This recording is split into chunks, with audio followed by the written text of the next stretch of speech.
Assalamualaikum warahmatullahi wabarakatuh.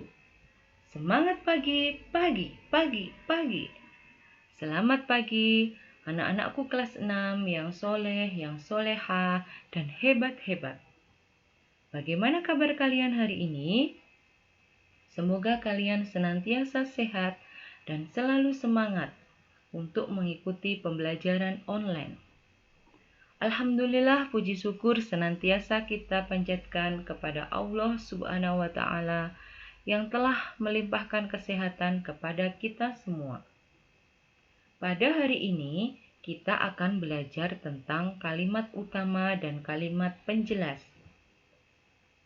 Sebuah bacaan terdiri dari beberapa paragraf.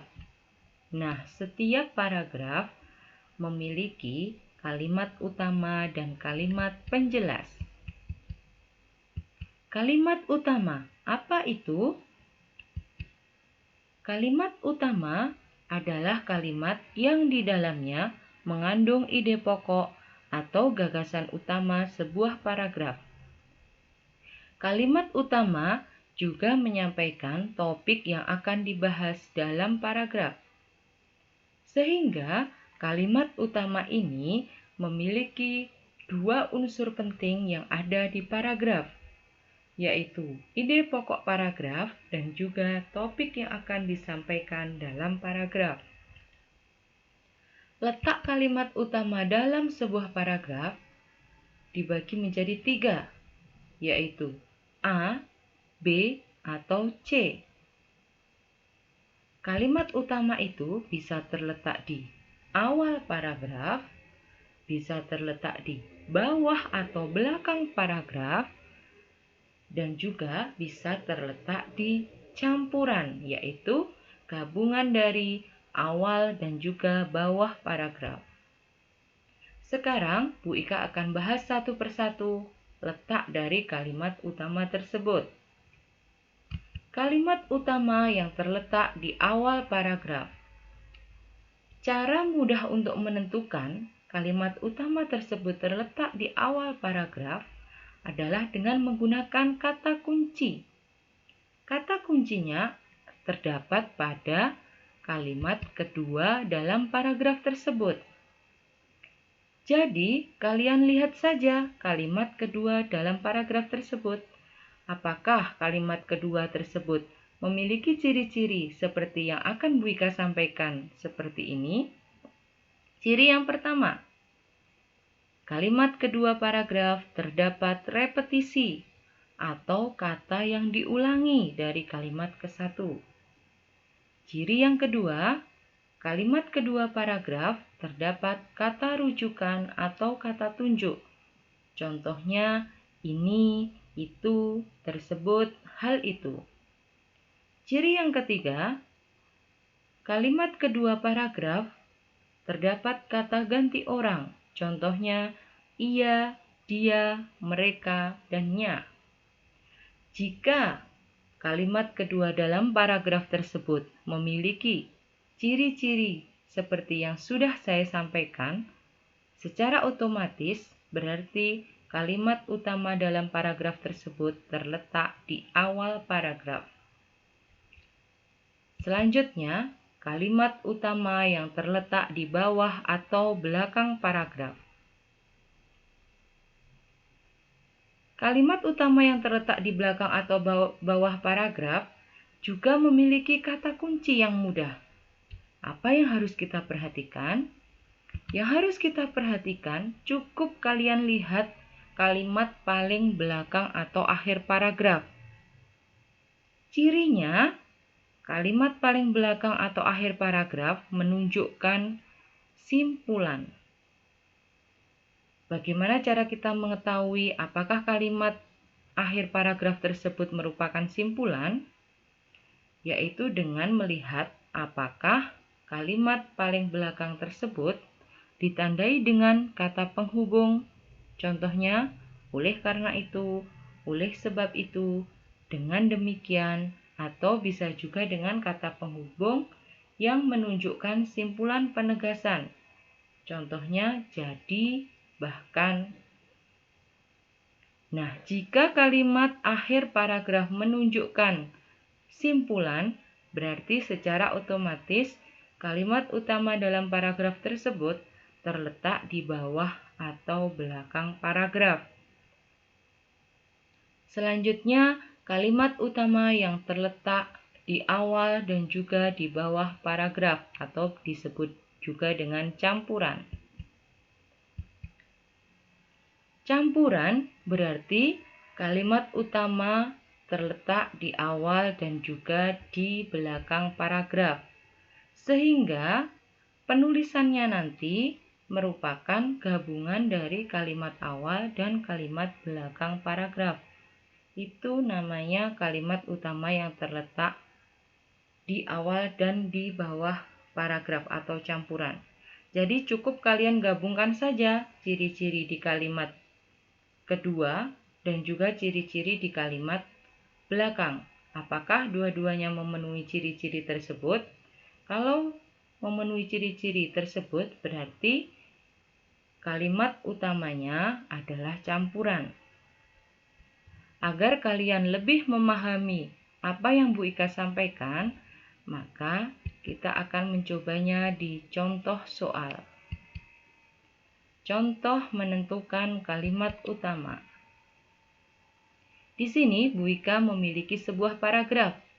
Mari kita baca bersama-sama isi paragraf tersebut. Wilayah barat daya Cina mengalami musibah tanah longsor. Laporan yang ditulis dalam situs pemerintahan lokal menyebutkan tanah longsor itu telah mengubur setidaknya 16 rumah di desa Gaopo, Provinsi Yunnan. Satu dari 16 rumah tersebut mengubur hidup-hidup satu keluarga yang sedang berkumpul di rumah. Musibah tanah longsor di desa tersebut membawa ratusan ribu meter kubik lumpur. Hal itu tentu membuat tim SAR kesulitan untuk melakukan evakuasi korban. Nah, sekarang kita tentukan letak kalimat utama dalam paragraf tersebut. Kita analisis saja satu persatu, mulai dari kalimat utama yang terletak di awal paragraf. Masih ingat apa kata kuncinya? Iya, betul sekali. Kata kuncinya terletak di kalimat kedua paragraf tersebut. Kalimat kedua paragraf bisa kalian lihat mulai dari kata laporan yang ditulis sampai dengan di desa Gaopo, Provinsi Yunnan. Apakah kalimat kedua paragraf tersebut memiliki ciri-ciri yang sudah Bu Ika sampaikan tadi? Coba kita perhatikan. Ciri yang pertama yaitu repetisi atau kata yang diulangi. Nah, ternyata di kalimat kedua ini terdapat repetisi atau kata yang diulangi, yaitu tanah longsor. Di kalimat ke-1 juga menyebutkan tentang musibah tanah longsor. Dan kata tanah longsor diulangi di kalimat yang kedua. Kita coba cari lagi ciri yang lain. Di kalimat kedua terdapat kata itu. Kata itu merupakan salah satu contoh dari kata rujukan. Nah, sudah bisa kita simpulkan kan? Letak kalimat utama dari paragraf tersebut. Letak kalimat utama paragraf tersebut terletak di awal paragraf. Karena kalimat keduanya memiliki dua ciri yang sudah Bu Ika sampaikan tadi. Kalimat utama dari paragraf tersebut berbunyi, wilayah barat daya Cina mengalami musibah tanah longsor. Selanjutnya, Bu Ika akan menyampaikan tentang kalimat penjelas. Apa itu kalimat penjelas? Kalimat penjelas yaitu kalimat-kalimat yang isinya merupakan penjelasan uraian, atau berupa rincian-rincian detail tentang kalimat utama suatu paragraf. Jadi, fungsi dari kalimat penjelas ini adalah menjelaskan atau menguraikan secara detail atau secara rinci kalimat utamanya. Apa ciri dari kalimat penjelas? Cirinya adalah di kalimat penjelas biasanya menggunakan kata-kata penghubung seperti bahkan, contohnya, misalnya, terlebih lagi. Untuk lebih mudahnya, sebenarnya jika kalian sudah menentukan kalimat utama sebuah paragraf, maka sudah bisa dipastikan sisa dari kalimat yang ada dalam paragraf tersebut yang bukan kalimat utama itu adalah kalimat penjelas. Jadi, kalimat penjelas adalah semua kalimat lain dalam suatu paragraf selain kalimat utama. Agar kalian lebih memahaminya lagi, Bu Ika berikan contoh soalnya. Contoh menentukan kalimat penjelas. Di sini juga ada sebuah paragraf yang ternyata isinya sama dengan contoh menentukan kalimat utama. Masih ingatkah kalian kalimat utama dari paragraf ini? Ya, betul sekali. Kalimat utama dalam paragraf ini terletak di awal paragraf yang berbunyi, wilayah barat daya Cina mengalami musibah tanah longsor. Dari paragraf ini, berarti kalimat ke-1 sudah merupakan kalimat utama.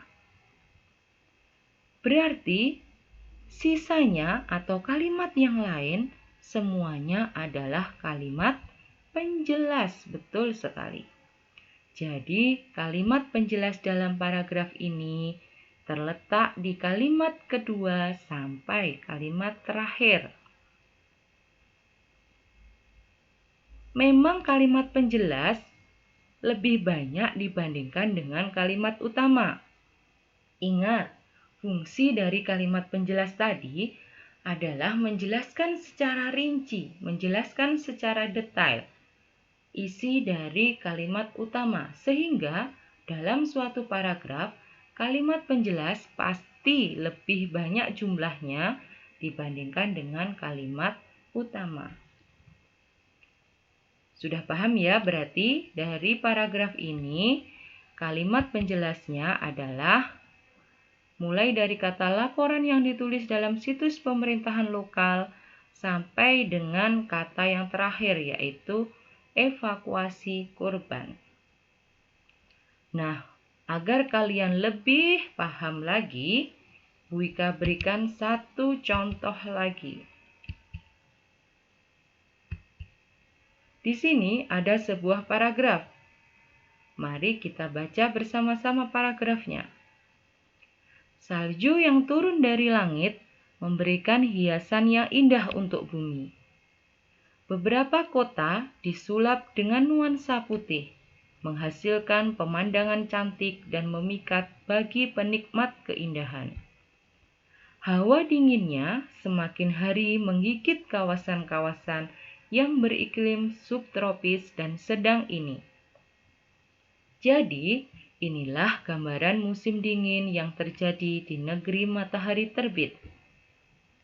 Nah, mari kita semuanya belajar menentukan mana letak dari kalimat utamanya terlebih dahulu, supaya kita nanti lebih mudah untuk menentukan mana kalimat penjelasnya.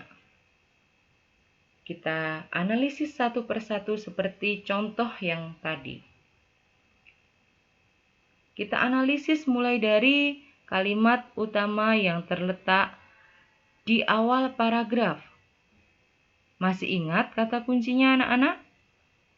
Kata kuncinya adalah kita lihat kalimat kedua dari paragraf tersebut.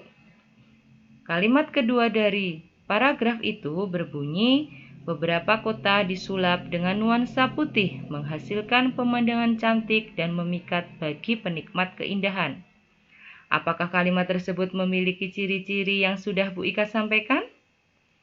Ciri yang pertama, ada repetisi atau kata yang diulang. Apakah ada? Ternyata tidak ada kata yang diulang dari kalimat ke satu. Ciri yang kedua, apakah ada kata rujukan atau kata tunjuk? Ternyata juga tidak ditemukan kata rujukan atau kata tunjuk dalam kalimat kedua paragraf ini.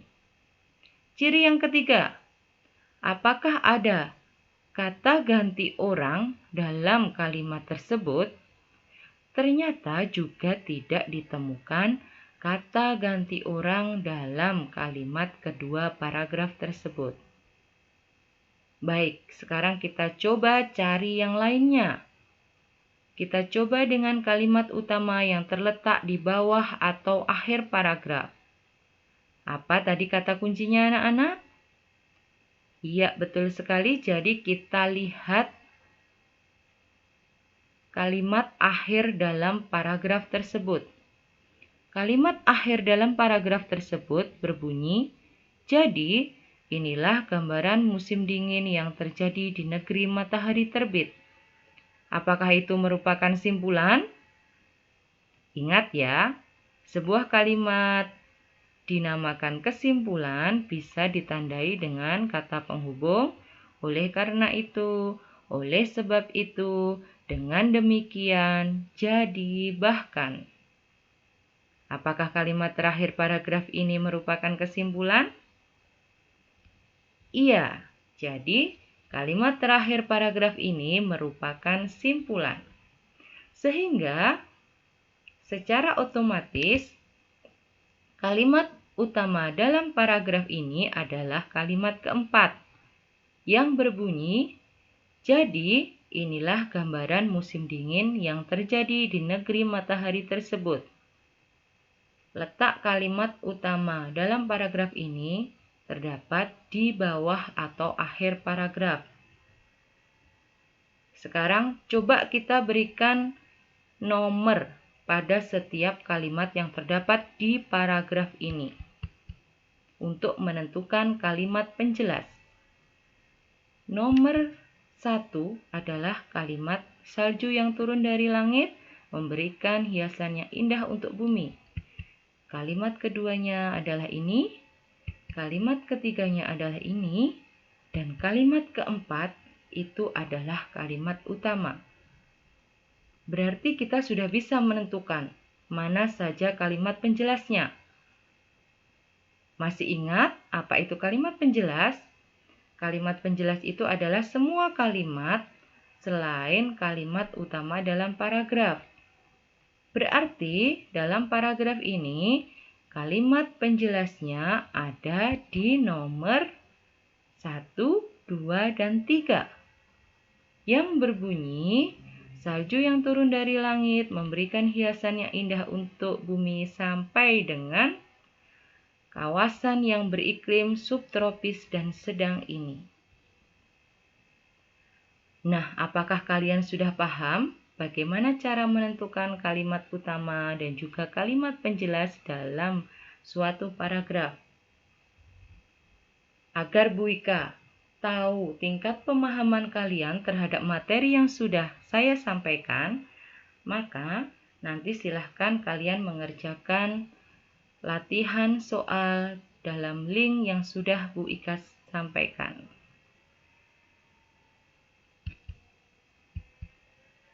Sekian materi tentang kalimat utama dan kalimat penjelas yang Bu Ika sampaikan. Terima kasih atas perhatian kalian. Jangan lupa selalu jaga kesehatan, selalu patuhi protokol kesehatan.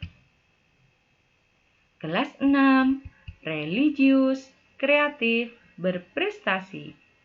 Wassalamualaikum warahmatullahi wabarakatuh. Salam ceria.